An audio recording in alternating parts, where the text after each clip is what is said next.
Warning, this podcast does explore mature themes that may be triggering to some. If you're in immediate danger, please dial 911. If you are in a crisis and in need of resources, please contact the crisis text line at 741-741. Send the message HOME, and someone will reply. Alternatively, you may also call the National Crisis Hotline at 1-800-273-8255 and contact your healthcare provider for mental health support. Welcome to another episode of Foster Tales, the podcast. I'm your host, Randal Wells. If you haven't already, please follow, like, and subscribe to the podcast. You can also follow me on Instagram, Twitter, and Facebook at I am Randal Wells, RANDALWELLS. And on today's episode, I'll actually be talking with my foster brother, Paul, and discussing his journey into the foster care world. And without further ado, I hope you guys enjoy.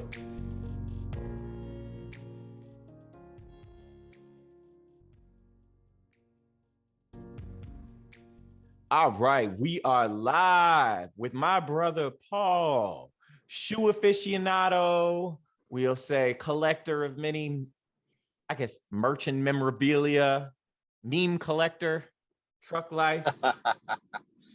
Yeah. What's going on, Paul? How you doing today? Nothing much. I'm good, brother. How are you? I'm great. Out here living, enjoying this sunny Los Angeles weather. Oh, yeah. Where in the world are you today? Because you drive trucks, right? Yeah.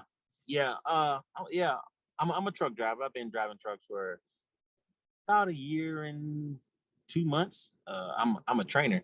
So right now I'm actually at our home terminal here in Chattanooga, about to pick up another student tomorrow, and we gonna head out. Nice. And so you get to see the entire country, basically. Entire country, man. I've been everywhere I've been to every state except Maine and Vermont. Those are the only two states I haven't been to. But if you name it, I've been there, man. Have you gotten to cross into Canada at all? No, man. To cross into Canada, you need a permit. Got it. Well, I kind of just want to dive in, have a little dialogue. I've known Paul since I feel like 14 or 15.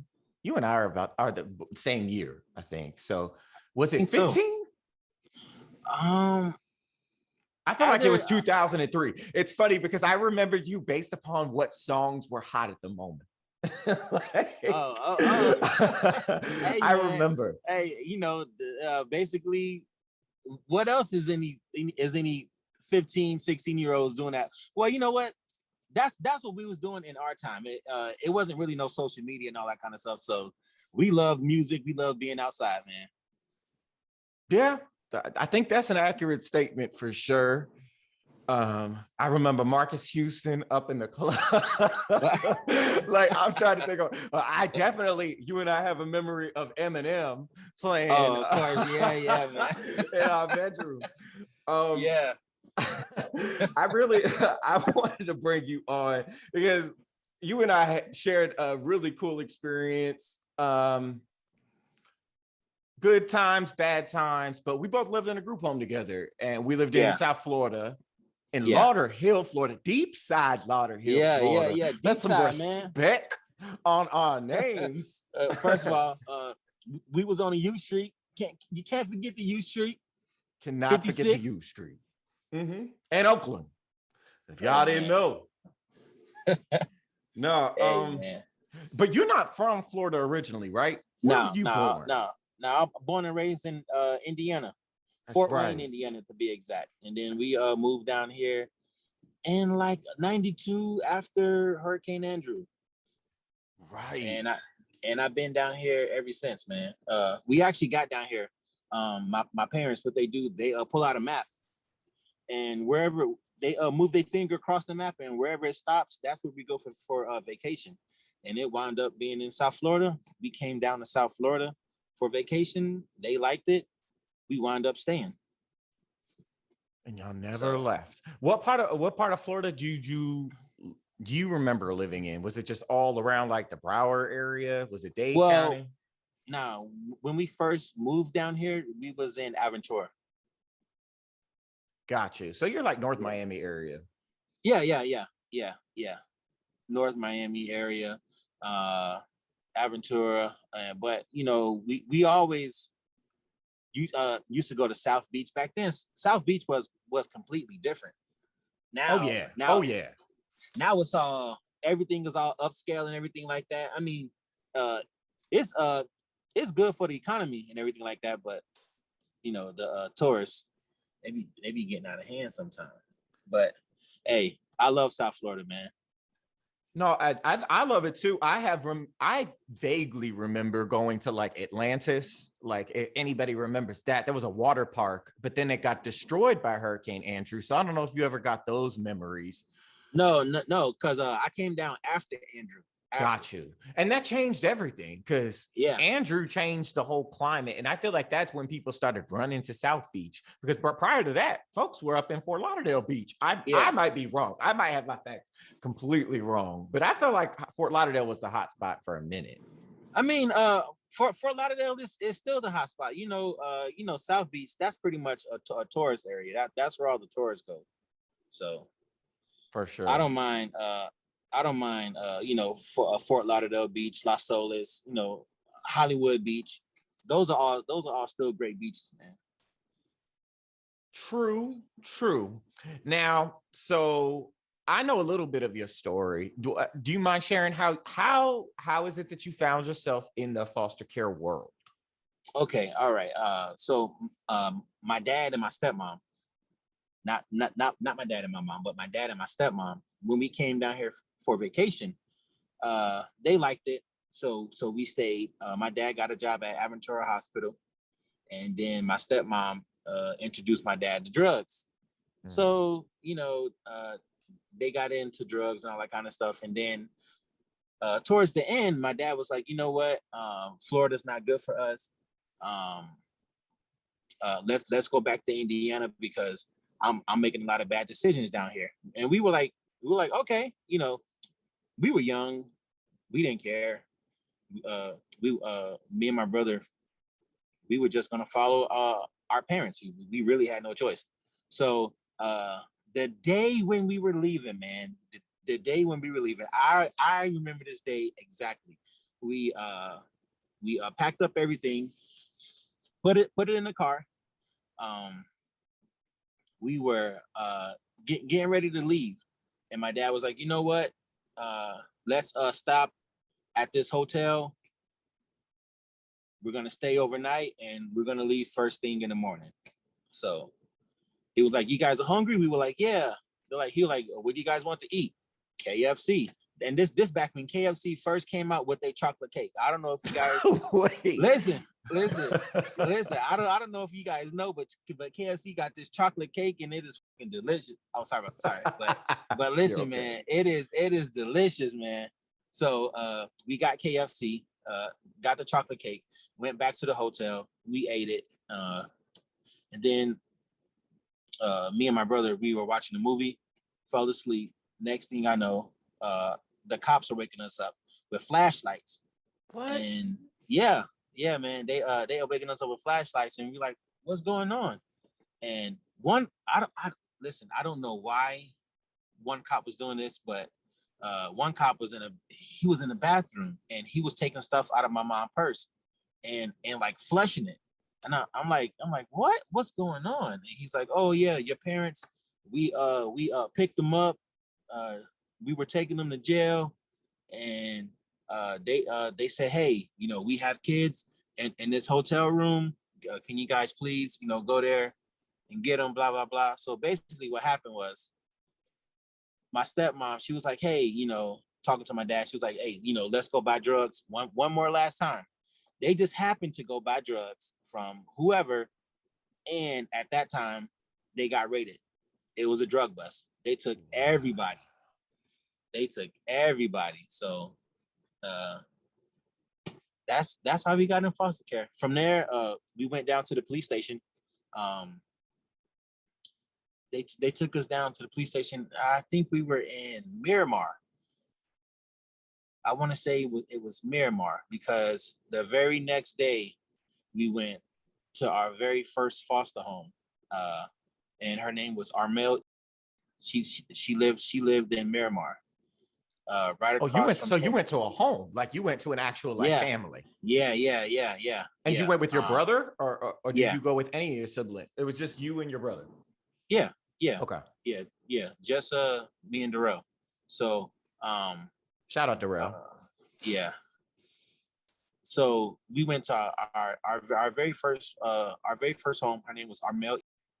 She lived in Miramar, right across the street from Perry Airport on Venetian Street. Yeah, man. She was cool, man. She had a son named Junior. Beautiful house, man. Beautiful house. Pool in the nice in the backyard. It had a den. It was a 4-bedroom house. Very, very nice, man. We stayed there for probably about 2 years. And then what happened was my brother kept getting in trouble in school. People handle situations differently. So, of course, it affected him. I'm not gonna say it affected him more than me, but the way we handle it was different. Uh, you know, uh, he responded kind of like violent towards a lot of things. And they was just like, hey, you can stay, but your brother gotta go. And I was like, nah, if he gotta go, then I gotta go. So from What's there the we went. For the listeners, well, for the listeners, what's the age gap between you and your brother? I don't want to say it wrong, but is it 2 years? Is it 3? Nah, man, it's like a year and a half. That's what I thought. Okay. Yeah. So yeah, we went to Sunshine Elementary. He kept getting in trouble. His grades were slacking. And at a young age, he didn't really have nobody to talk to, to express his feelings. And plus, at that young age, so it's not like, even though I'm the big brother, I'm only like a year older. So, there's not much advice I can tell him around at 11. So yeah, for sure. He was trying to figure out where his parents went. Nobody, did anybody ever explain that to you? Like, did y'all understand? I mean, we understood, but the part that made it more frustrating was they was like, okay, well, your parents, they gotta get a home study done, and the state has to approve you to go back to your parents. So they did their parenting classes. Okay, that's one check. They was like, okay, so now you guys got to get a home, and you guys got to show us where the kids are going to be sleeping. So they got a house. They got both of us had our own room. They did all of that, but for some reason the judge just, every time he gave them a new task, they did it, but he still said no. So I can understand, the reason why my brother was maybe acting out, because every other month it's like, hey, you guys are getting ready to go home, your parents are doing good, but then the judge is like, no. So I don't know if it was a racial thing. My dad's black, my stepmom's white. I don't know if the judge, if that had anything to play with it, because they did everything that they was supposed to do. Did you ever remember going to court and getting to say how you felt, or like where you wanted to live? Did you ever remember telling anybody that ever? Nah. We never went to court. Wow. We never went to court. I think our caseworker just like she will always ask us, how we felt about this, how we felt, and then she relayed that to the judge. But we never went to court. Wow. Yeah, and it's funny because I remember just being at a young age and not knowing what questions to ask or understanding what people's roles were, because I didn't have the language to say, hey, you are this. Me going through what I went through, was obviously we have differing stories, but like there was no guidebook to navigate us to tell us this is what this means. So when someone hears No. your foster care, the only reference I had for foster care growing up was Annie, the musical, or like I thought, well, I'm a DC fan, and I think of Robin and how like Yeah. Batman and Robin, or Batman was Robin's guardian ad litem. And that was the only thing that ever made sense to me. But up until that point, nobody sat down and explained, like, hey, I'm your caseworker. I think now, as we're adults, we can say, hey, you're a caseworker. But I remember just being like, who's this lady that comes to see me every month? Yeah. Yeah. Yeah. And I didn't I didn't know who she was.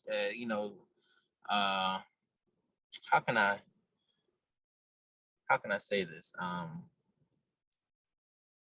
It was it was there's no manuscript for, like when you're in foster care, uh like your interest to foster care. Like my interest to foster care was police officers waking us up to flashlights. Mm-hmm. Next thing you know, the next day we're in the home, and you like, okay, well, what do I do?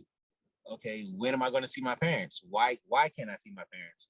Mm-hmm. And you're in a stranger's home, and so,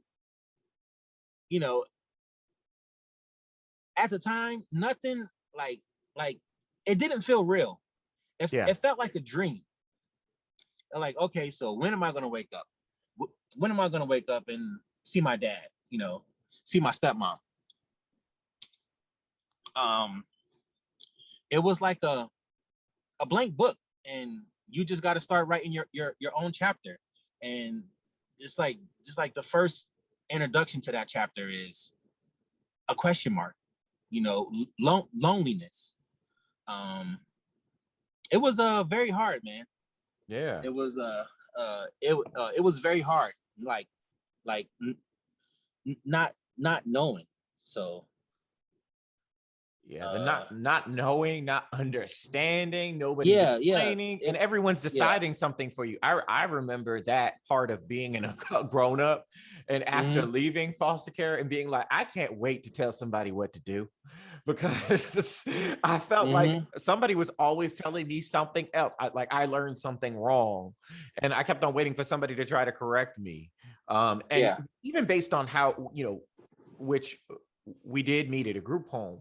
And so how many homes did you live in before you ended up at the group home? Two.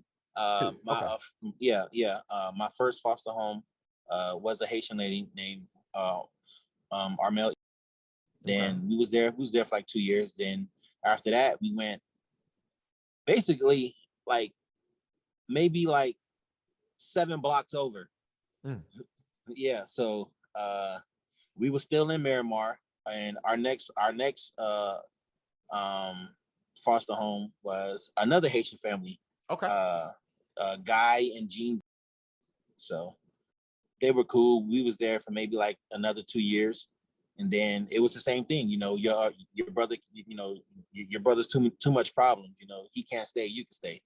Well, if he has to go, then I gotta go. Because once you in the system, the best thing, if you guys are a family, the best thing that could at that point is for you guys to be together. Once you guys get split up, it's damn near impossible for you to like link back up with your family members, or they have different caseworkers now. They got to contact, and you guys got to try to plan to see one another. No, so if you guys are together, stay together. So that's great advice. That's sound advice for anybody who might be even living there, but to know and to understand, because I've always felt like, ever since you and I feel like it was instant almost. Like I met you and I was like, he's cool. I like knew you disarmed me immediately. I had my guard all the way up. And I don't know, you said something, I remember when I first met you, and it's just so disarming. You were like, hey, you're gonna live here? Awesome. You just like you disarmed the entire situation, because I was so confused, didn't understand. And it was like, oh, somebody actually cares that I'm here? Dope. All right. White kid in Deep Side Lauderhill. Like I just saw danger. I was like, oh, I didn't even know what to do, truth be told. And yeah, like I love that piece of you. And I always felt that even through living with you and your brother at a group home. Mm-hmm. So group home, for those, I guess what we're educating folks today. So group home, how many people lived at where we lived? Was it like 12?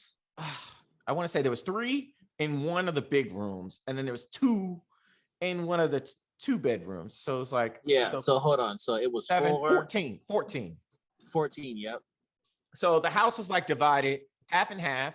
So you had one room that had a master bath if you wanted to be there.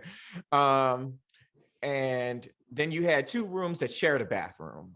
And Yeah. then there was a group room where we had like our group meetings that were mandatory every day, which still for the life of me doesn't make sense why we did that. But hey, nevertheless. And then there were offices where the CEOs, if you will, stayed. And then they had the staff offices.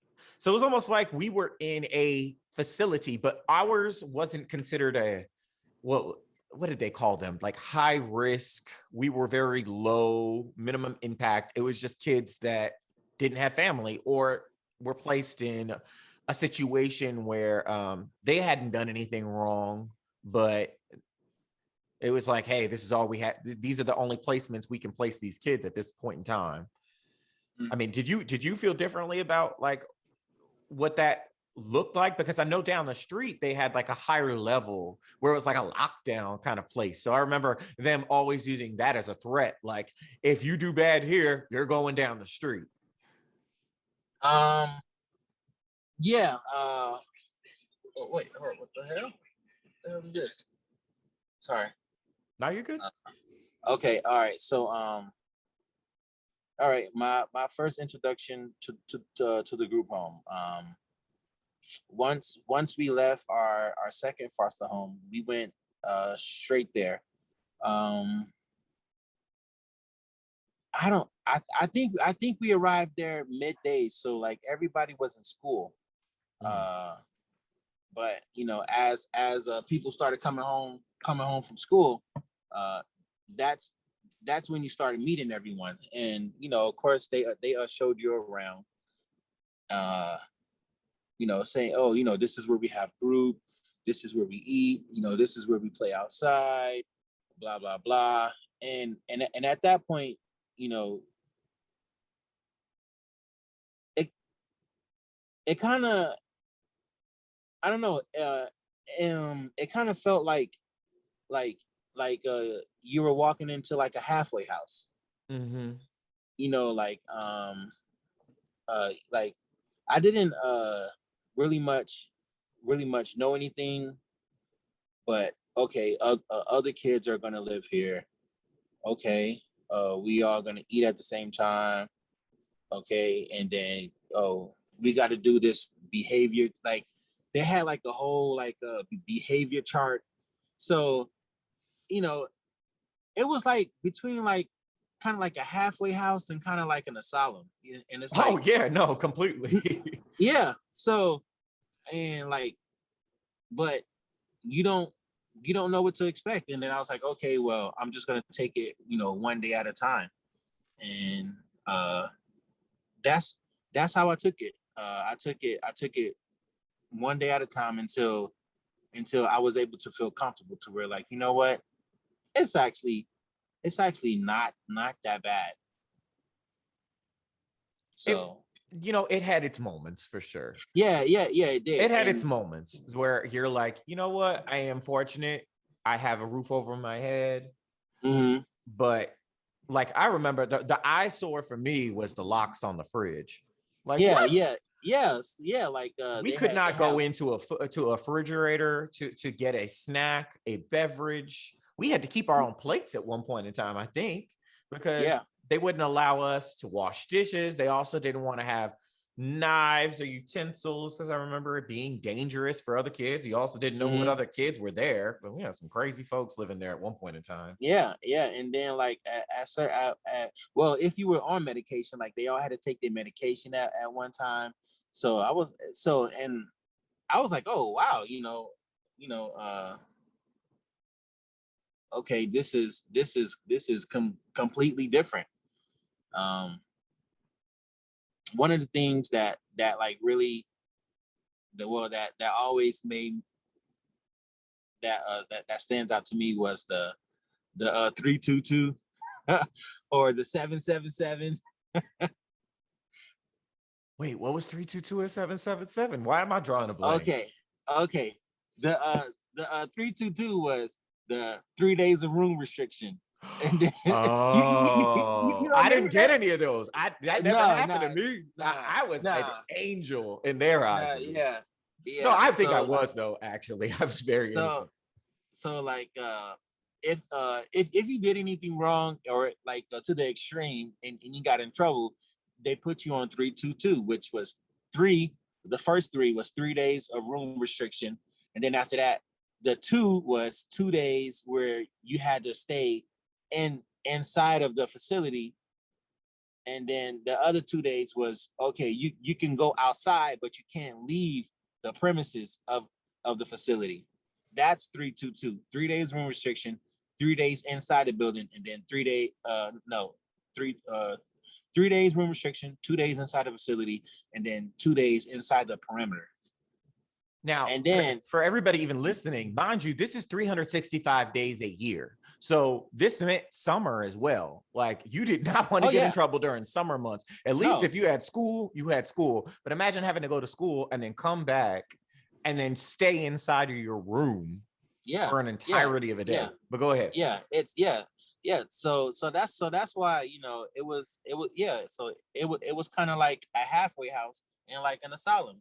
So, and like, oh, stay inside your room. I mean, it felt like jail or prison. And then like if you was like real bad, they put you on 777, which was 7 days inside your room, 7 days inside the facility, and then 7 days inside the perimeter.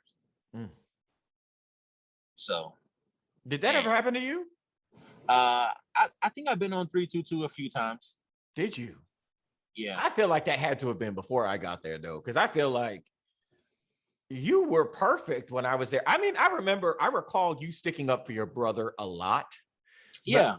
I don't ever remember you stirring up any drama yourself. Nah. But at any point in time, if any staff member, if any staff member felt like you was being disrespectful towards them, they're gonna put you on 322. That was true. They really did do that. Now that I think about that, we were kind of. I remember I was always scared out of my mind. Anyway, I felt like I was always frightened. But wow, I didn't even remember that. You have great memory.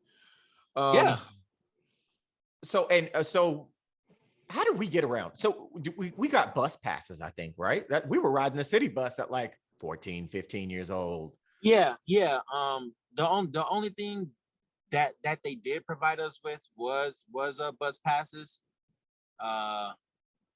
So I mean that was all right. Well, they provided us with bus passes. They provided us with script and clothing money. Clothing money was a monthly thing. It was $42. They gave us $42. Can you believe that? Like now, like looking at it now, like $42 for clothes. That's only like what? One pair of shirt, one pair of pants. And this was every month. And then we got script, which was done weekly, where it was like a behavior card that had to get filled out. Oh, did you do your chores? Oh, were you good today? Or blah blah blah. And it was you had to get all yeses and like all checks, and the staff had to sign them. And then at the end of the week, towards at night, after you get your last signature, you just slide it under Paul and Rick's door. I do remember that. And then it was supposed to go into a quote unquote savings account. And then we could withdraw at whatever time we decided. Some of it, right? Yeah. And then it was like, oh, once you're discharged from the program, or not discharge, or once you graduate from the program, then they were going to give you some of your money. I remember that, and then we'll get into why we didn't get our money. But also, why I had a difficult time remembering about the clothing voucher is that my clothes were always stolen, because I would go to Sawgrass, or I remember, because I worked at the mall at one point in time, but I remember not wanting to buy clothes because every time I bought something, it was stolen. But you got this chest. You got hip to the game, and you had a chest, and you locked your clothes in a chest, which was genius. Genius looking back. You really were resourceful. I learned so many survival skills from you, Paul. I don't even know that you know that.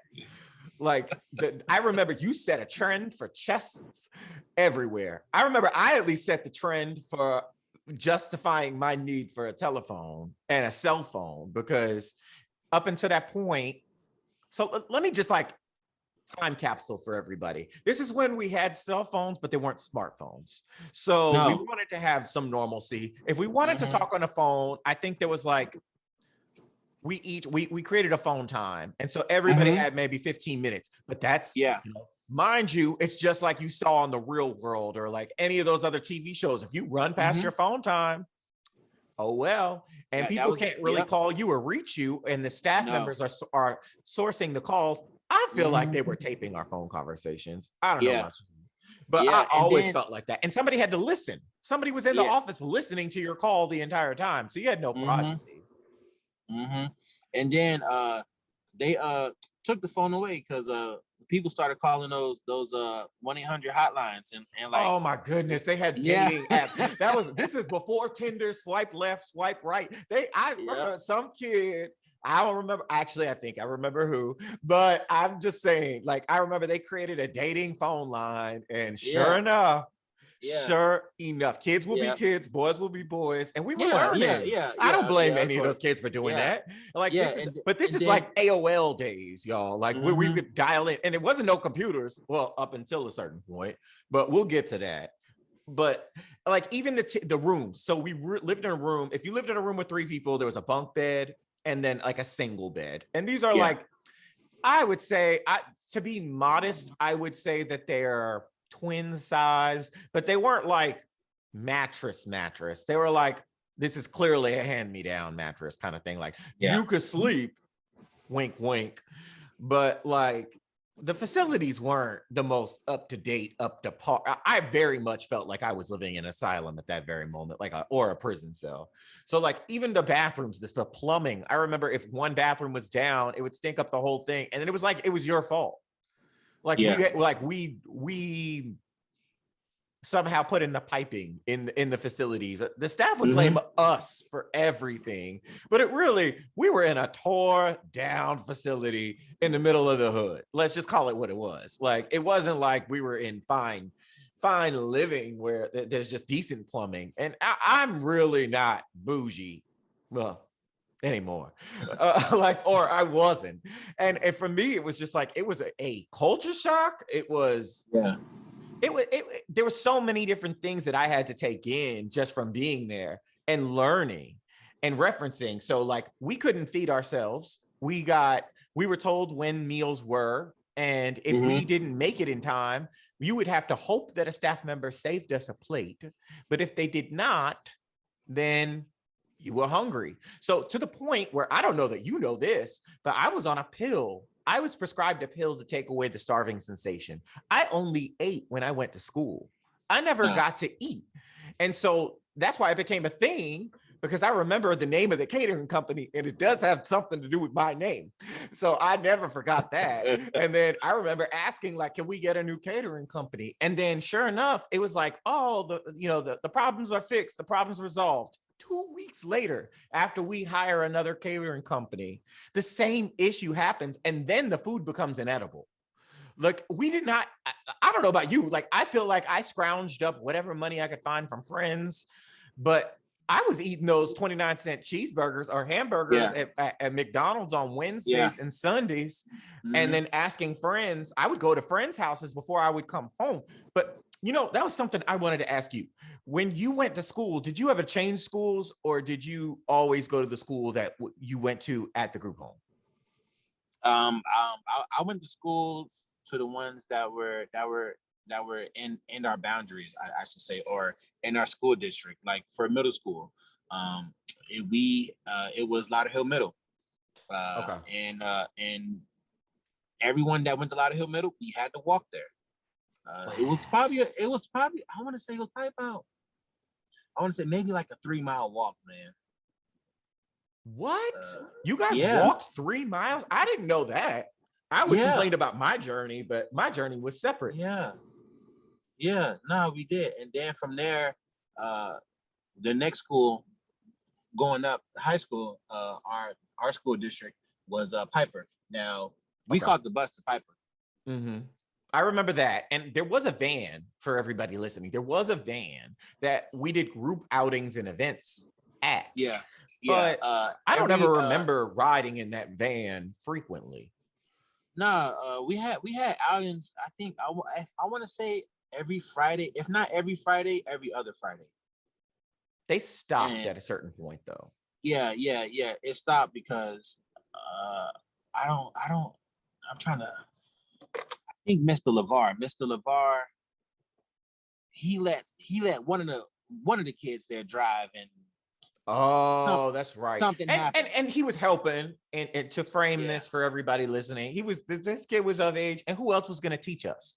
So he was doing us a solid. We did have for the most part the staff members there. I don't want to get into all of them, but I will say the core staff that we dealt with, because they had 3 shifts. So it was like 7 to 3, 3 to 11, and 11 to 7. So the yeah, person that worked from 3 to 11 was the person we would see after school up until the time we'd go to bed. So those were the yeah, people we operated with the most frequently. And those people, for the most part, were nice to us. They had their days, but they were really kind to us. They didn't have to be as nice. But the people that were suspect were either people that were working overnight or weekend staff. But I just want to frame this for the context of people listening and just to understand, even like you don't have a parent, right? So just imagine you're in high school, you forget your homework at home. Who do you call? What do you do? You know, and nobody's running this homework back to us. But the reason I asked you if you had what school you went to, because I knew for me, I said, no, I'm not going to go to this high school. And they were like, you're not? I was like, I'm not. I'm going to go to the same high school that I go to currently. And then they were like, okay, we'll get you a bus. And they bused me from Lauderhill to Hollywood. And there were like maybe 3 other guys in the group home that took advantage of that. But I didn't even know that you guys even knew that was an option to you. And I remember nah, doing a lot of things that you guys weren't doing. And I wondered if you guys ever felt that, or it felt like Randall has privileges that we don't because he's white, or Randall is getting preferential treatment. Did you ever feel that? no, not really, because you was already going to Hollywood Hills before you came there. So This is for you true. to change for you to change high schools at that time could have could have been different for you. And Oh, if it yeah. was if it was easier for you to just stay at that same high school, I think that's why they provided the transportation for you.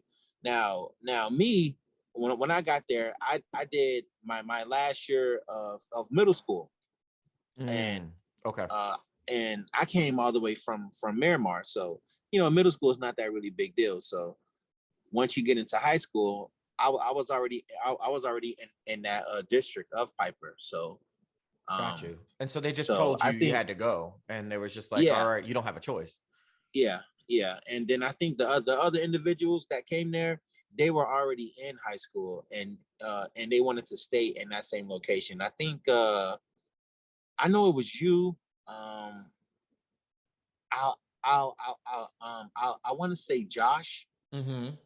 Uh That's why I made the statement that I did, though, because that's why I was like, okay. it was another white kid there that Yeah, also got. yeah, Well, there was also somebody that went into trade school. I remember that yeah, person.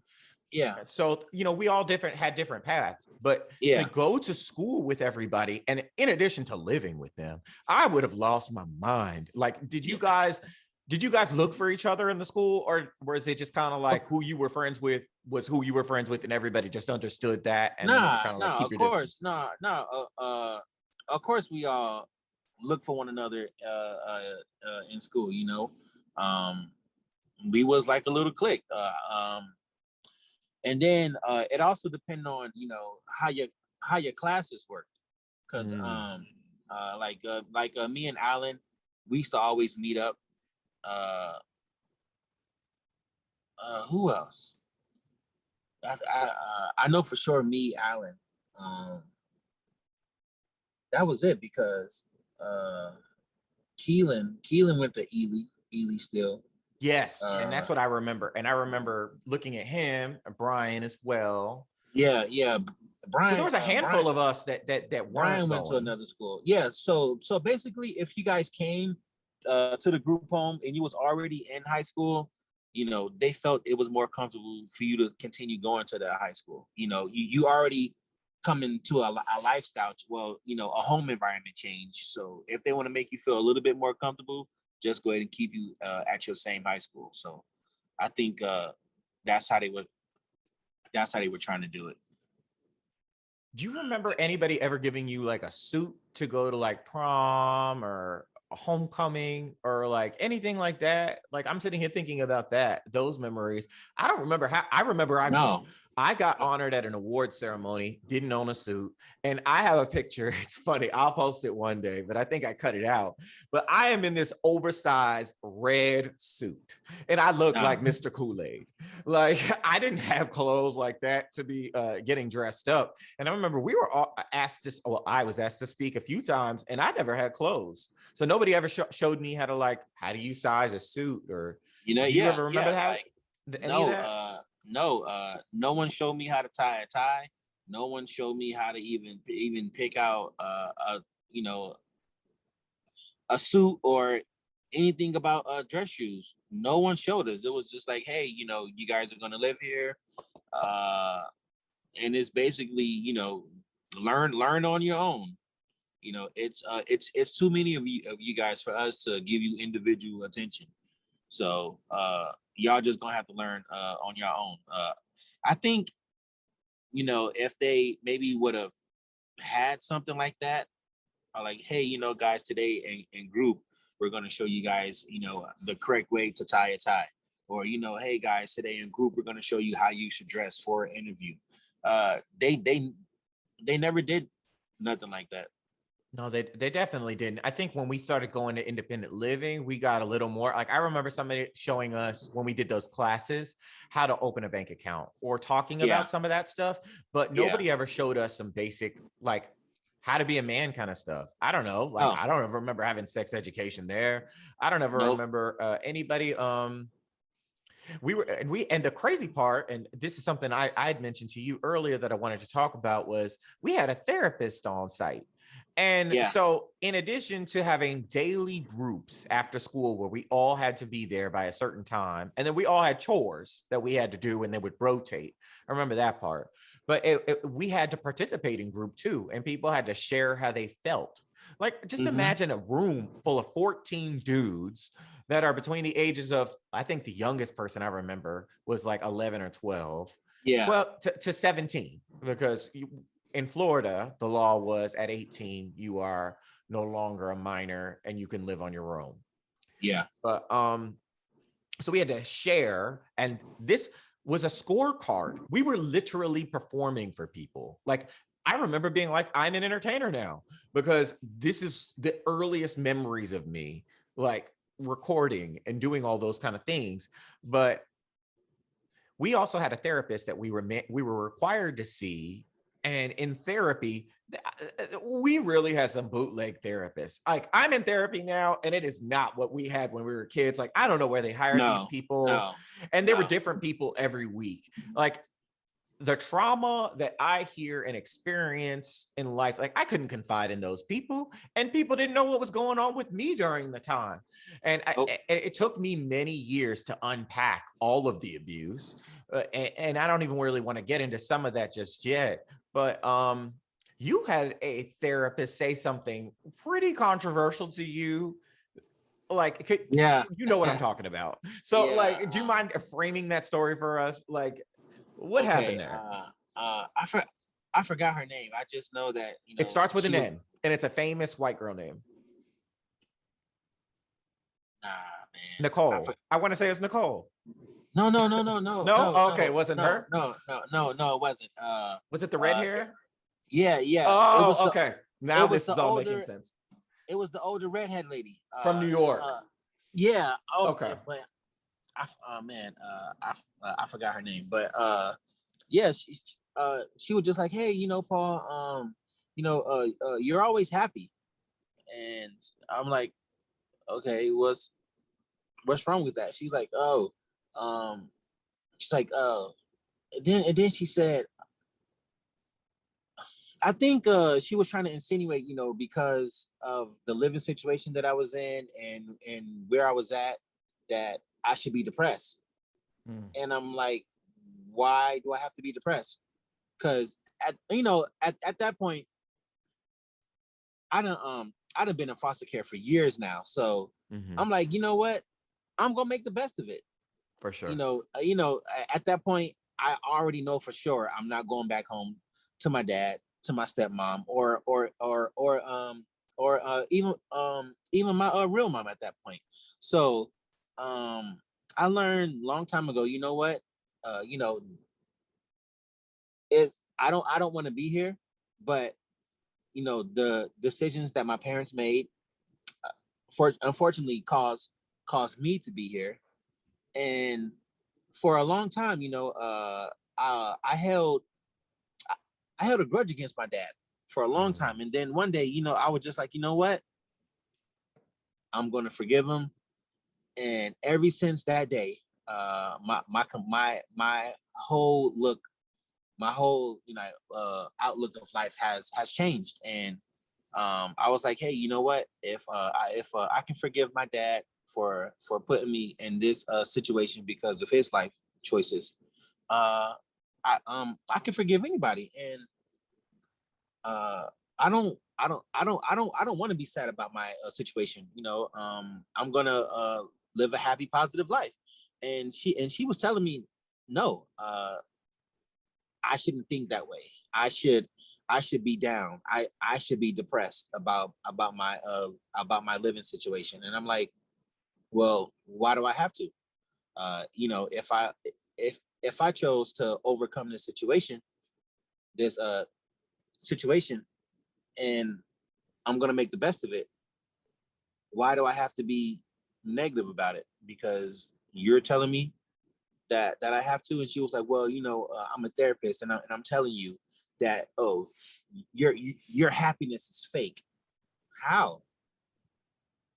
Like, in addition, was this public or was this, because I don't remember or recall, because this is a moment that happened to you. So do you remember other people being around, or was this a personal moment in the office with her? No, it started out public, but then it continued in our one-on-one session, Which is so violating, by the way, to say to somebody and to therapize somebody in a midst of a bunch of people, even if there was some factual, like, and this is just to frame the professionalism that did not happen. Like, you would never see a therapist do that in my mind. I don't know, but like, I don't feel like that was even ethical. Like at that point, because like, why would you try to therapize somebody? You're not trying to therapize me. You're trying to humiliate me, or you're trying to make me feel like I just remember everybody really not getting along with her very long. And I don't remember her being here that long either, but that was whack. No, she wasn't. But she was trying to make me seem like, hey, Paul, you're in foster care. You're in a group home. You have to be negative and you have to be sad. No, I was like that when I first got into foster care, in my first foster home, in my second foster home, and in this group home. I'm gonna choose to be happy, and if I choose happiness, that's what I choose. You can't tell me that, oh, that I'm not happy, because one, I don't walk around with my head down. Oh, but you think I should walk around with my head down? Why? Oh, because I have a positive attitude all the time, and I have a great outlook on life.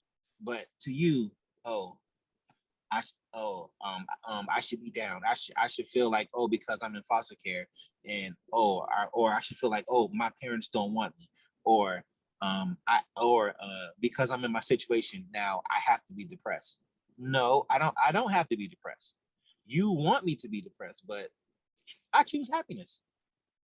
I love that. And I've always appreciated that about you. And I think that even just that story alone, it frames so many conversations you and I have had over the years in general. Mm-hmm. Like, you have been the ultimate brother to me. You taught me what brotherhood was, because I never had a brother. And, there were like families that I lived with, but up until that point, it was like the first time I felt seen by somebody.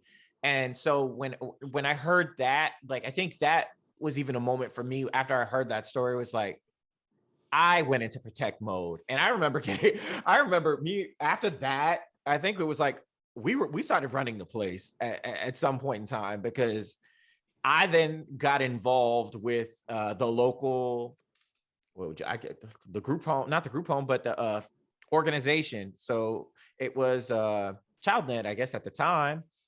And I was like, we are not, no. Y'all are doing things wrong here. And we need to be able to voice how we feel. And then I think that simultaneously happened around the same time. We were about the same age, and they were like, hey, you guys are going to start having to do these classes. And the classes were for us to qualify for benefits when we turned 18, because nobody ever really talks about what happens after foster care. They just talk about while you're in it. But all these people are making decisions, court orders. We couldn't go places on the weekends unless we had a court order. So imagine being like, hey, I'm going to go over to Stephanie's house. No, you're not going to Stephanie's house unless there's a home visit, there is a background check. Like, some people don't want to have that happen. So a lot of people didn't go away on the weekends. I was lucky and fortunate to have a few people on my list. I feel like you had a few people on your list too, because I don't feel like you hung out for the weekends for the most part, unless you were really bored. But you were a gamer. You're like my first instant of like a gamer, because you had the Dreamcast, you had Xbox classics. Yeah. I did. But not only that, but man, I was in the girls, man. Yeah, no. I recall. I never connected the dots of that, but for sure. And even that leading into, so you had a girlfriend through this whole journey, kind of. Yeah. No, yeah. Me and Shannon started dating in middle school. So your middle school crush turns into your high school girlfriend. Mm-hmm. And then high school girlfriend turns into mother of your child. So you had a child while you were in foster care. Yeah. What was that like for you? Do you ever feel like you were restrained from being able to be a parent? No, man. When people ask me this all the time, and I always gotta tell them. When I was in middle school, I made a decision. I was like, you know what? I don't want to be an old parent. I want to have a child young. I want to be able to, grow up, and we can do like things together without us having a huge age gap. So when I was in middle school, I don't know, man. I just prayed. I was like, hey, God, I want to be a father at a young age. I want to have a boy. I want him to look just like me. And then voila. The miracle of life. Yeah. My first child was a boy, Tristan. Hey. I said, yeah. And then I said, oh, I want him to look just like me. Everyone says he looks identical to me. And he does, man. Like looks like Will Smith. Yeah. I be looking at pictures of me when I was 17 versus him now. Oh my gosh, it's like a spitting image. Has it been that long? He's 17. Jeez. Yeah, man. Yeah, man. Yeah. This is. I remember. I remember him as a baby, and so Tristan has always been a part of my life. Wow, he is 17 years old. So do you? So like. Not only were you fighting for your brother, then at one point in time, you aged out. Yeah. So, and I don't want to fast forward, and I think we should carry on a conversation. We should do a part 2 to this and a part 3 because I don't want to rush through. Yeah. Oh, yeah. Because there's so much, I just framing the conversation of, we haven't even gotten into the group home. Like, the folks were held at gunpoint. We lost all our money. We had jobs. We were trying to figure out how to get a job. Mm-hmm. This is just the precursor, just the surface level of an introduction to who Paul is in the scope of Randal's life, and Randal and Paul's too, because I feel like we've been brothers since the day we met. And for me, even just knowing some of your story, I felt like I was going through enough, but I couldn't imagine having other lives to look out for while I was dealing with what I was dealing with. Like, so I for that, my hat is off to you. And then I don't just say this to say this, like, you're an amazing dad. Like, there are people, man. Thank you. There are people that they're like, oh, okay, they're a dad. No, like, y'all will hear some stories if Paul, decides he wants to share, not for me to tell, but he really went through a lot through the adolescence age of Tristan, because he wasn't the nicest kid growing up, but he had his reasons. He definitely had his reasons. But just thinking about everything we made it through, and then this year of COVID, so I was like, I need to start sharing these stories and getting our stories heard, because so many people paint a picture of what happened, and it's like sunshine and roses, and I feel like we've gotten to some of the roses, you and I, but there were so many people that didn't get out alive, and maybe didn't even stand a chance. Like, I remember, I think it's one of the Joshes, like, changed.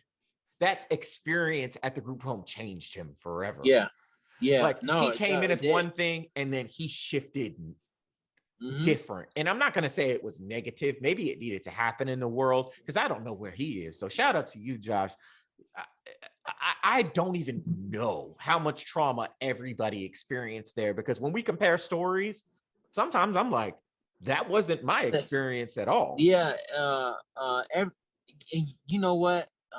Everyone in that group home, of course, like now, I'm still in contact with a lot of them, but man, some of them are no longer here with us. God bless the dead. But the majority of them is all locked up, man. I remember one time, one of the kids that was in a group home with us, Devin Chance, he made the news, man. Robbing stores. He was on the run, and now I don't know if he's doing life or whatnot, but I know, like, he got a lot of time. He got a lot of time, man. And the thing that's interesting, even to frame all this for everybody listening, is I could tell he was hurt. And it was like, there were 14 kids in this house. We saw each other's hurt and vulnerability at times, because we were human, and we didn't have this guard built up. And you could tell when somebody came in just hurt. You could feel it. It wasn't like, but now not everybody was happy, joy. But I feel like some people found their rhythm. I think you had a good rhythm there, because you had your brother. Alan had a good rhythm. I feel like at one point in time, I feel like I found my happy medium once I got to work. Same thing with Keelan, Brian. When we found out we could work when we were like 15 and 16, I was out the house. I was like, you don't have to say anything else. I will work every extra shift I could work within the child labor laws that are set by the state of Florida. I will do anything to get out of this house. And so we found out about this program, and I don't even know how deep we can go into it with the time frames being what they are, but we found out about a program called Independent Living. And Independent Living changed, for me, it changed the entire experience, because it gave us an outlet to share and express what was happening. Because I felt like every time we left there, or we told one of the adults that were in charge there what was going on, somehow, some way, it fixed what was happening at the group home. And if not that same week, maybe 2 weeks later, maybe a month down the line, but I started seeing changes immediately. And I felt like they were mad because it got to a point where they didn't want to take us there. So I remember us just getting on the bus and being like, well, we'll go ourselves. Because it got to, and they offered us, the independent living program was amazing. And what happened in Florida was they privatized our welfare. So the Department of Children and Families became ChildNet. So it became a private organization. And so they were able to offer us programs. They were able to give us a little resources. So like the classes we went to, they were classes about, they were like life skills classes, how to fill out an application for an apartment, how to pay an electric bill. They were kind of like, it was like home economics. Do you remember them teaching anything aside? Like, I remember balancing a checkbook. What other things did we learn when we were over there at independent living? We had they taught us how to balance a checkbook. I'm trying to think what else. I'm trying to think. Not only that, but They I taught think us computers, because I remember we all didn't have a computer, and they gave us computer camp, and we got a laptop. Yeah. So how to balance a checkbook. They taught us about of course budgeting our money, because now we're gonna be living on our own, paying our own bills. What else? And then more about responsibility, because now you guys are responsible for your own selves at this point. I'm trying to think what else. Oh my gosh. They taught us because I remember it was a weekly class that we attended. I looked forward to it every week. They fed us. And if they didn't feed us, right across the street was Jamaican beef patty place that I loved and still think of to this day, and with such adoration. But I remember us being fed. I remember it being a weekly course. And if we graduated this course, what happened for us, the incentive for us was you had to complete this course, and then we would get a monthly stipend once we turned 18, so we could live on our own. Yeah. And that was the incentive that everybody came in for, because at the end of the day, Yes. money talks, and wasn't nobody supporting us. And I know for me, I graduated at 19. So I was going to have a year in between anyway, where I was in high school living on my own. How would I have done that? Work a full-time job, be in school, funding what? Like, yeah. And not only that, we're living in South Florida where everything is expensive. Everything is so expensive. We're in the metropolitan area of South Florida. So unless we wanted to stay where we were, which for me, that wasn't an option. Because I was held at gunpoint one time. I was taking the city bus I worked at the National Car Rental Center then, and I was the hot dog guy, hot dog and pizza guy. And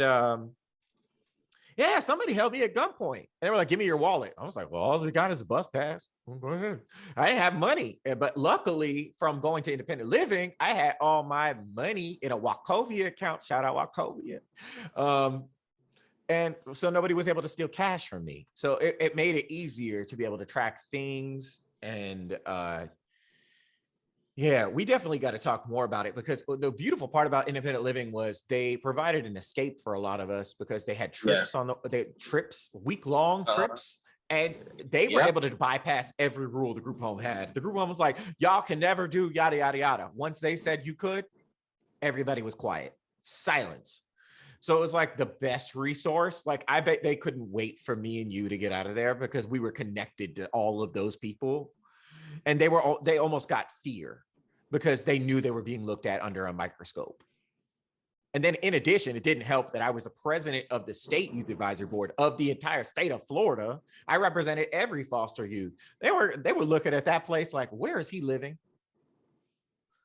So for me, even going through that experience of having a roommate and I had some awful roommates at the group home that didn't want to clean up after themselves. So I remember thought I thought to be in your room. People cussed me out. I stirred up many an altercation to get into that room, but it was worth it because I needed to live in the same room with you. You know what it almost felt like. In the real world where like they have that meeting. Like, okay, yes. Well, who's gonna get booted out the house this week?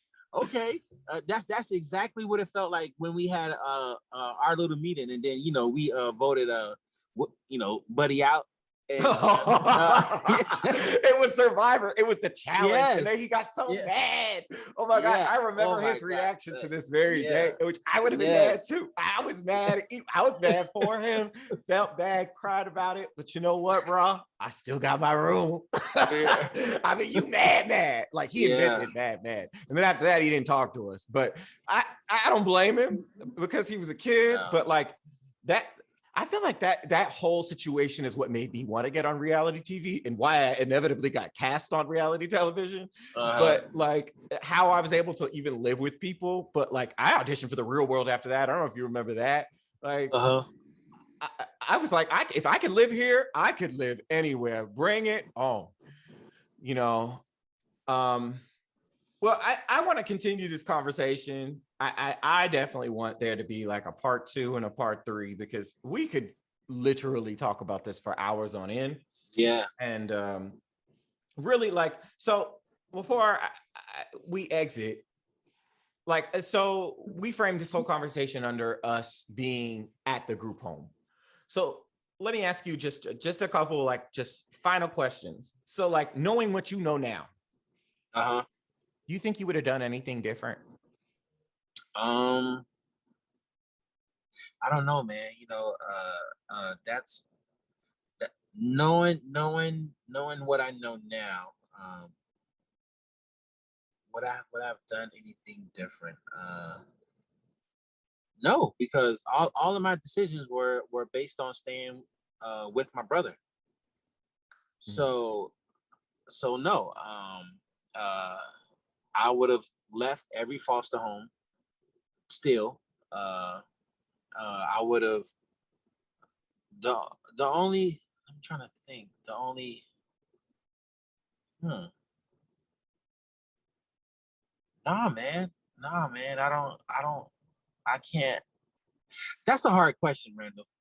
Yeah, it is. It's a hard question, and maybe you'll answer it on the next time. But like, even just thinking about it, if I were asked that question to me, I wouldn't have changed anything because I think I just would have been kinder to myself because I felt like a lot of times I caused all these bad things to happen to me, and I felt like I made all this happen. Like somehow I was God. And I'm saying, you don't deserve love. You don't deserve a family. And now unpacking all of these things as I'm older and realizing like, yo, you were a kid. It wasn't your job to be a parent to anybody. So like, just go easier on yourself. Just don't be so hard on yourself. But for me, I felt like I had to prove a point. And I did. I definitely did, but I was like, I'm asking for a lot, but I'm going to deliver a lot. Like, I remember that was why I excelled. I was like, this is why I have a 4.5 GPA. So y'all can never tell me I can't go to Hollywood Hills. No.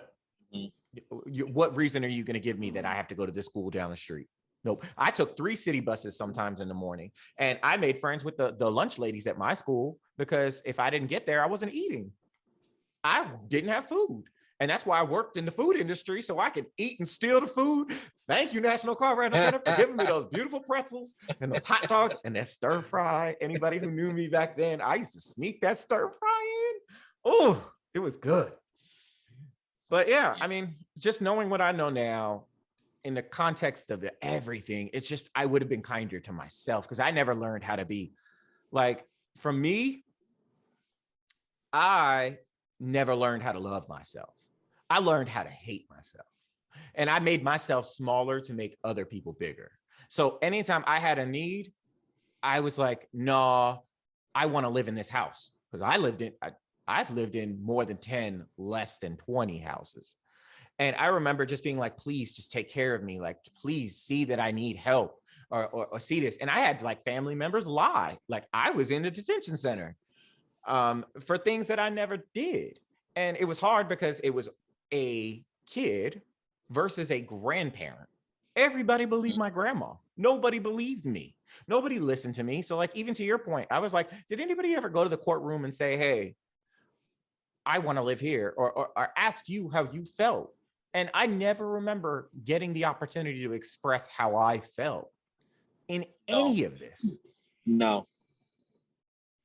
And that's my hope for the future of even foster care, is that people will listen or take into account what a kid has to say, because this is what happened. It's dangerous. We are success stories in this, and we are able to share, but there are people that are never going to get the opportunity to share with us because they're not here with us.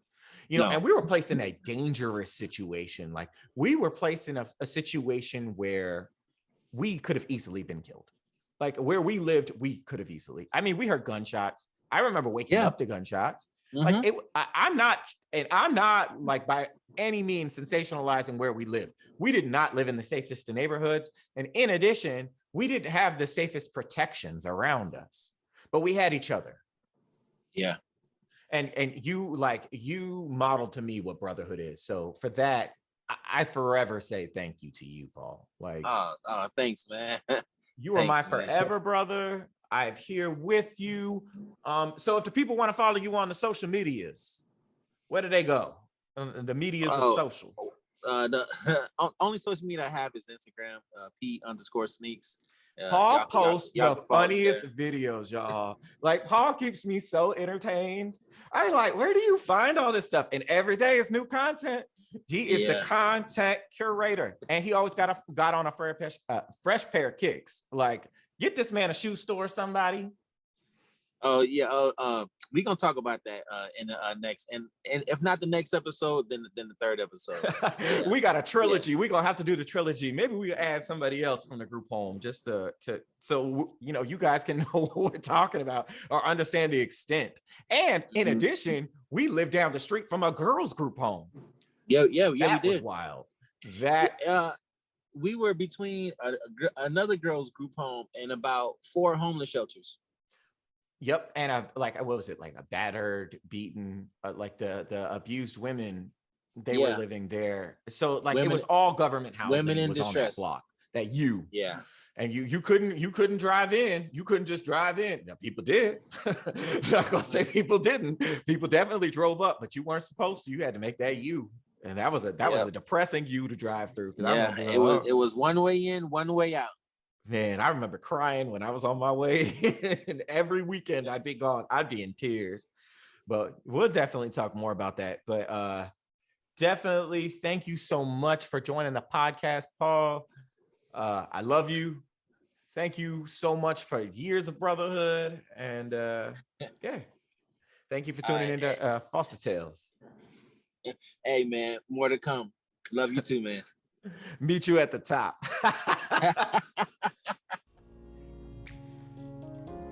And that's it. Thank you so much for joining today. Once again, you can follow my brother Paul P_sneaks on Instagram.